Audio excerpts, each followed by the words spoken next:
Back guys, and as you've probably seen by the title of the video, I've decided to throw you a curveball, and we're not doing any of the aggro decks, we're doing mill. I know what you're thinking, well, why? I thought you said you were going to do zombies or flyers, and basically, I built a zombies deck, it wasn't working, it wasn't drawn right, it just wasn't finished in time, so I thought, screw it, I'm not going to have time to build a decent deck, I'm just going to have fun this week, and that's what we're going to be doing with mill. And I've actually playtested, I think I've played 3 games with it, and I won 2 of them. I don't know how, but all I'm going to say is don't expect many wins this week. It's mill. Mill is goddamn awful. But without further ado, let's get into the cards. And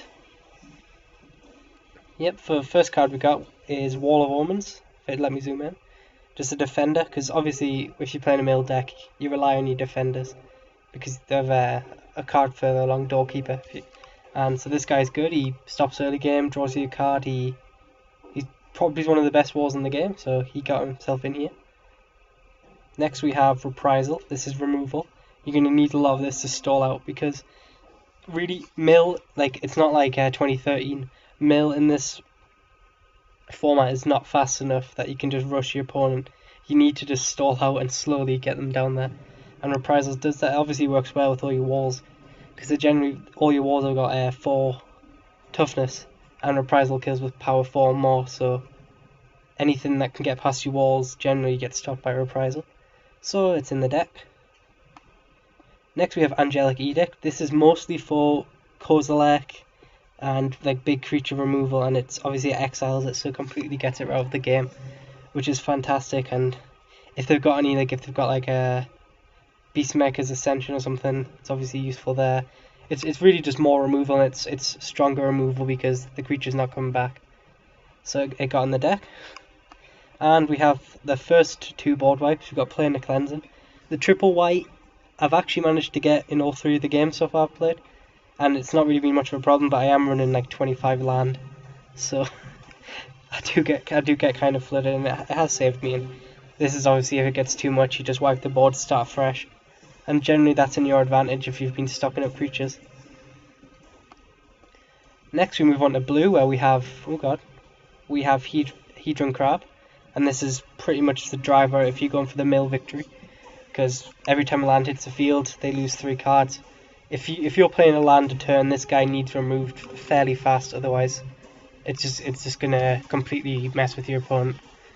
So we run all 3 of these because it's pretty much the driver of the deck.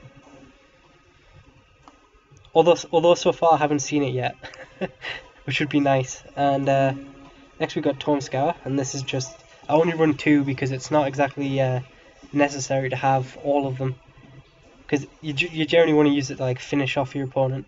But if I've got a spare turn, I will play it, and it's decent. It's 5 cards for 1 mana, which isn't bad. So it's in. Next we've got the other driver of the deck, Doorkeeper. Doorkeeper is basically how, if you're gonna, along with Hedron Crab, these are your 2 mill cards. Doorkeeper, every defender you have, they have to put it mills them that many cards, how many defenders you got out. So really, people have learned by now this so far in that this guy needs to be dealt with fairly fast if you've got any sort of board. Otherwise, eventually you're milling 5 cards a turn, and that can end the game pretty fast. And next we have Think Twice. Any blue deck's gonna have Think Twice in it. All 4 copies, draws you a card, can flash it back. It's nothing more to be said really. Gargoyle Mazoa will stop anything minus trample, and they basically need to remove it. Anything in the air. Baneslayer's useless against it. It's a really good wall. It's pretty much, you need burn or removal and stuff. Otherwise, it's just gonna stay there. It's gonna stick around. It's fantastic for stopping when they eventually get their big creatures out. Just puts a stop to it. Plus, it's got 1 power, which means you can't trade with well, not trade, but you can you can pick tokens off. So it might hold back attacks and stuff, which altogether makes it a really good card in this deck. It's also got Defender, obviously. We run 2 Dissolves. Dissolves will get rid of big threats, maybe if they've got board wipes when you've got a position, or if they've suddenly decide they want to cast Shieldred or I'm trying to think. You know, something else was a really good end of the battlefield effect. Like Rune Scar Demon. This thing just says no, keeps them back, stalls them out, and eventually. I don't run too many counters in this deck, so you have to know what's important to counter. Like you can't just go like countering cultivates and stuff. You really need to get stuff which will end like really hurt your side fairly fast. We run one switcheroo. Switcheroo simply there for if he's got a position, I can just. It's basically one of my blue like. It's a joke card more than anything else, but it really does work. It did win me one of the games.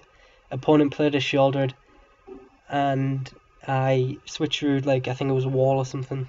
A wall of omens. And then it suddenly was on my side of the field, and then he didn't have any removal, and it just went downhill for him from there.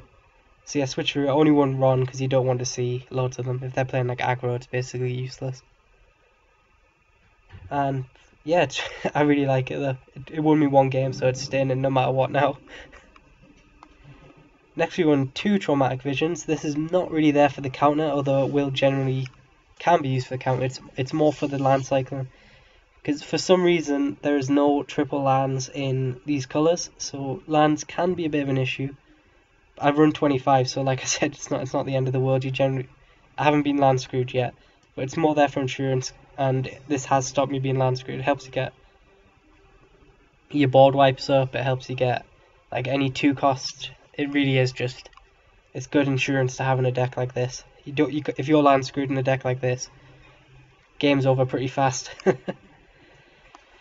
Next, we don't run too much red, but we do run vital red. I do say, Anger of the Gods is more board wipe. Really, it's the only thing that's going to get you out if they've got aggro. Because you've got your walls, so that'll slow them down. And it'll slow them down until you can Anger of the Gods, and then you've got a massive position. It gels really well in this deck, because nothing you play really has 3 toughness apart from Hedron Crabs. And if you need to board wipe, you need to board wipe. You have to be willing to sacrifice your crabs to help you stall out the game a bit longer and help you win. So I run both of them. I was originally scared of the double red, but with the land cycling I do run. My mana's been solid so far, and I play tested against the computer about 6 times. I do that before I play online, just to make sure mana isn't completely screwed. And I've never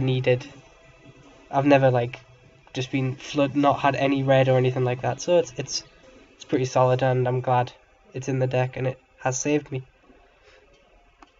Next we go on to the other win condition in the deck, which is Vent Sentinel. Vent Sentinel won me the other game, and this thing is if they've got like Kozilek, or they've got like an Elixir Immortality out, and you know milling isn't really an option, this guy is always here to rely on. He deals damage equal defenders to target player, which really can get overhand fast. I think I got like 2 of these guys, and they won me the game in 2 turns. Like I placed one down. I mean, I placed them both down the same turn, I remember, because I like think twice and got both of them for some reason. And then yeah, I hit them for 10, and then I hit them for 10 the next turn. That was it. But this guy is another win condition, and this deck you can't rely on mill. Sometimes mill's just not going to work. Finally, we run a card which I wasn't, and a lot of you may be surprised about. But I do run 2 Demolish, and the reason I run Demolish is because for some reason a lot of people like to use Elixir Immortality in decks, which really doesn't suit. But they're not like completely weird about it. Like they don't just if they see you're a mill deck, they'll try and stall out as long as possible, and then they'll they'll sacrifice it at the very end, just before you're about to mill them.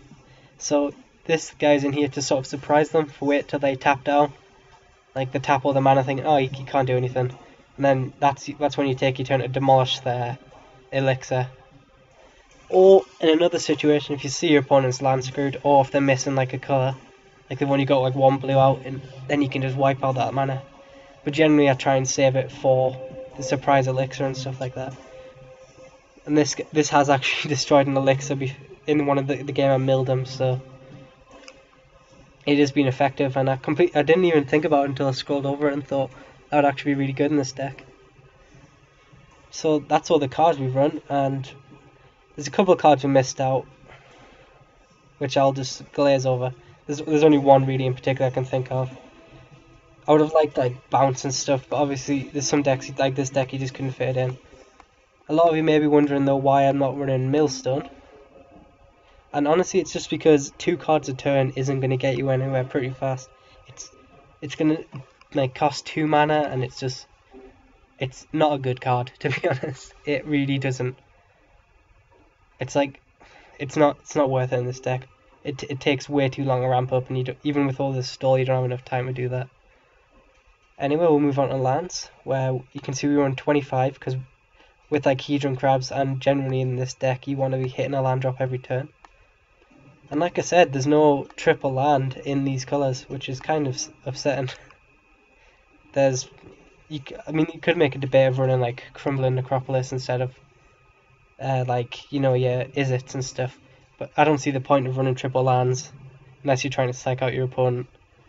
Which I guess I could do. I mean, I might make that switch now, but it really doesn't matter in my opinion. So I'll run all 3 of these and take out 3 of these. There we go. And I'll do the same I'll sort this stuff out, but it really doesn't make a difference. Because, look, they're exactly the same card, apart from that one gives black as well, which is useless in this deck. But I suppose it could help psych out an opponent, so I might as well do that, I guess. But yeah, so I basically run 3 Boros, because red and white are not the primary colours. Blue is the main colour in this deck, and them 2 are just more bonus, so you don't need all 4. I used to run 4 Izzet Gilgates, so I run 4 like blue and white sources joint. Blue and red sources joint, just because blue is the main colour. I do the same with Azorius, 4 blue, and then the secondary colour as well. So that's generally what I do. If I've got a main colour, I run all 4 of them, and then 3 of the secondary colour, and the land's been pretty solid. And then I run 6 islands, and then 4 plains and 4 mountains, and this gives me 25 lands, which is really pretty. It's quite substantial, and you do kind of get flooded, but you also do have a lot of card draw, like your Wall of Omens and your Think Twices and stuff, so you generally still have stuff to do. So the deck really works, and like I said, this is more of a fun week, and I'm not expecting to win every match, but hopefully I can get a couple nice wins for you, and you can see that it's more fun, because I like to win and stuff. Also, like, more important to me is like having fun. Like, I'd rather lose a game, but it'd be a blast, than just absolutely smash opponents 24/7. So there you have it, and this is the deck, and it's like I said, the zombies deck just wasn't working. I just couldn't get that thing to work. Just the aggro was too slow, and then if I tried to go a bit late game, yeah, it just wasn't working out really. So I'll be looking at that in between behind the scenes, and trying to get that ready for probably next week. But yeah, if you've got any comments or suggestions for cards I might have missed out, I'm just gonna zoom through them now, but I don't see anything that I've missed particularly much. There's a lot of good cards in this deck, don't get me wrong, which, like, I'm not running a lot of full sets. Like, I was running Quicken, because I thought that would be funny with like Anger of the Gods and stuff. It just, in the end, you have to cut cards, and you have to card. Same with Void Snare and Vapor Snag.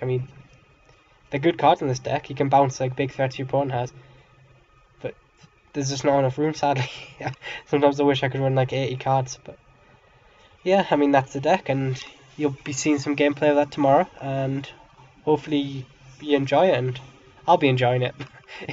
The games will be a lot slower, which we'll be having fun. I'll cherry pick the best games. But yeah, thanks for watching, and I'll see you guys tomorrow.